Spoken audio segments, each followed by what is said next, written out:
Welcome to AOS Outdoor Kitchens. Today we are in Eastleigh, and in this video I'm going to be talking you through this complete outdoor entertainment area with the decking, the shelter and the outdoor kitchen.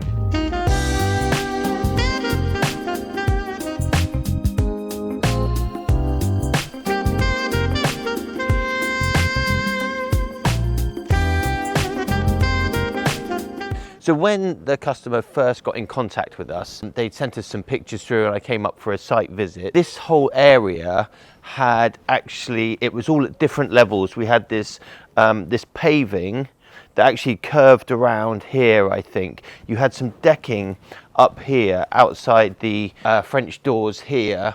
Everything else was paved here, and we had steps going on in different areas. It's quite hard to remember actually what it was like now, it looks so different. But the plan was to have one complete decked area, low maintenance, all on one level that the customer could use with some shelter above it and an outdoor kitchen and something that was really in keeping with the space. So Laszlo, our head designer, he put together some renderings, some designs and some CGI images which went back and forth, and we did some tweaks, and eventually we came out on this layout here. The customer decided that they wanted to use a composite decking, something that flowed straight from the outside of the house onto the deck here seamlessly. He was quite keen in the design actually, Laszlo, to keep this. I think this is an acer tree and it's a real sort of focal point for the space. So one of the things that he wanted to do was keep that here, and so we've created this kind of planter around it and done the decking around it. We've created steps coming down here onto this patio here. I think we've actually done is cut that curve out, and just you can see Kev he's relayed these pavers along here, so everything is nice sort of straight lines. So you can see also that the deck is quite a long way above the ground because the whole garden slopes downhill like this. So you know, this area around here, this is probably about half a meter off the ground. So where we took out all of the old pavers and the decking over there, we've then created a complete timber structure that comes all the way out here with all of these steps and everything else. The whole thing was then blackjacked, which is like a waterproof sort of bitumen paint to help longevity and look after the timbers. We use pressure treated timbers underneath, and then we've put this composite decking down. And what we've done is we've used this, I think this is called a teak colour, this one, and that is a very similar color to the tiles that they have inside the house. And then we've used this redwood decking around the outside as a border, you know, for the steps, the borders and the uprights.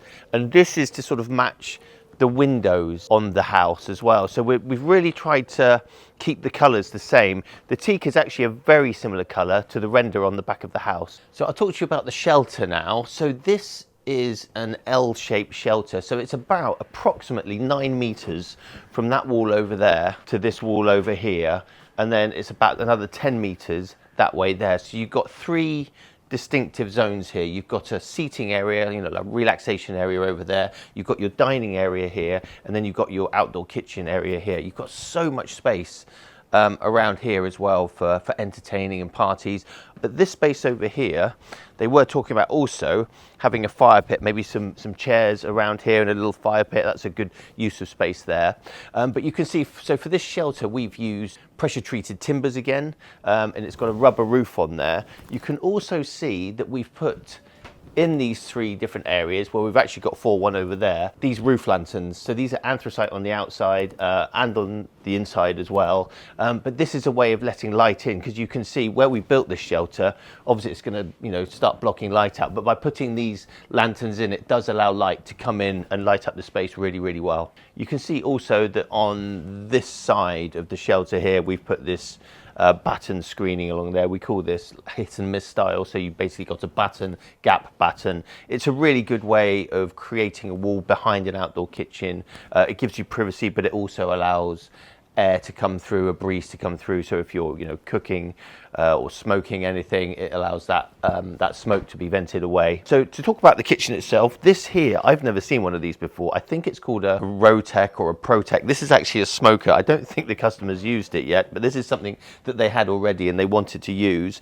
So this is an electric smoker. It plugs in. We've actually got a whole underneath here, and the power comes through into this cupboard under here and is plugged in there. So this you would just turn on, you set the temperature, so you would put wood pellets in there, that would be the fuel for it. It's like a Traeger, which are the ones that we do. So these are really good for slow cooking things, briskets, pulled pork and things like that. We've got a double socket on the end there. The kitchen itself we built using metal frame, so we've created the whole thing, we've then cement boarded it, we then put render grip on it, and then we've rendered it. The worktops on here, we have used acrylic. I can't remember the exact name of this one, but it works really, really well. This is sort of a light grey colour with a marbly effect. It's got these black streaks in there. I really, really like it. Acrylic's a good product for outside. It's a lot more economical than, say, your Dectons or your granites. You know, worktops are a really big expense in any outdoor kitchen. So if you're looking to make a saving, acrylics or high compact laminates are a really, really good option to look into. Coming along to here, underneath here, we've got double doors here. That gives access to the underside there.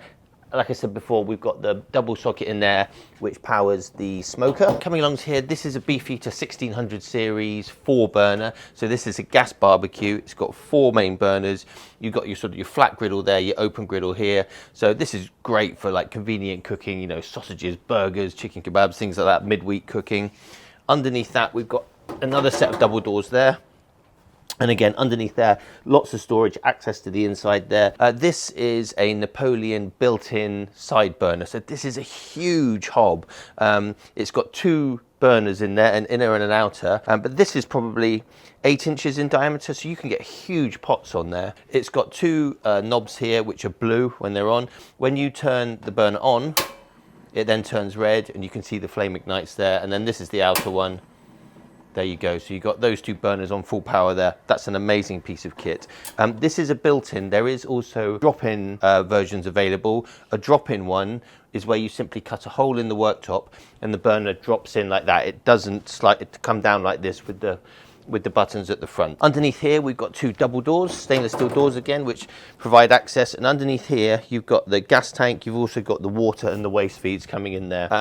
Connected to the back of the wall is the gas from the barbecue as well. So we've actually connected the Beefeater barbecue and the Napoleon. We've connected those together into a T-section and come off. So both of these just run off one gas cylinder. So here we've got a stainless steel sink and tap. This is undermounted, which means that the sink is underneath and the worktop oversails it. The plumber ran hot and cold water out from the house. So that's a great thing. If you are able to do that, having hot and cold water outside is a real bonus.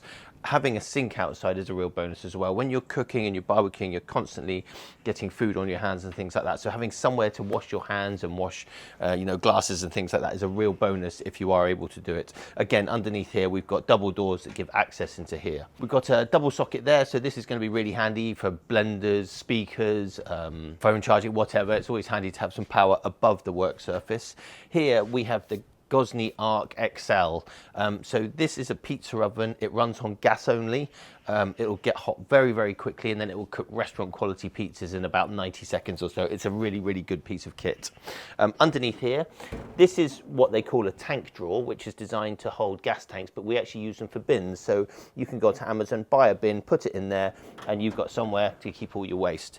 Underneath here is a single door, which again allows access, and underneath there we've got the gas tank for the Gozney. We've actually drilled a hole in the worktop there and run the hose down into the tank there. So there was also prior to starting, there was a trampoline here, and there was also a pond down at the far end of the garden down there, which the customer wanted to get rid of both of them. They weren't being used anymore. So we put about 14 tons of type 1 and topsoil in here and put some grass seed on there.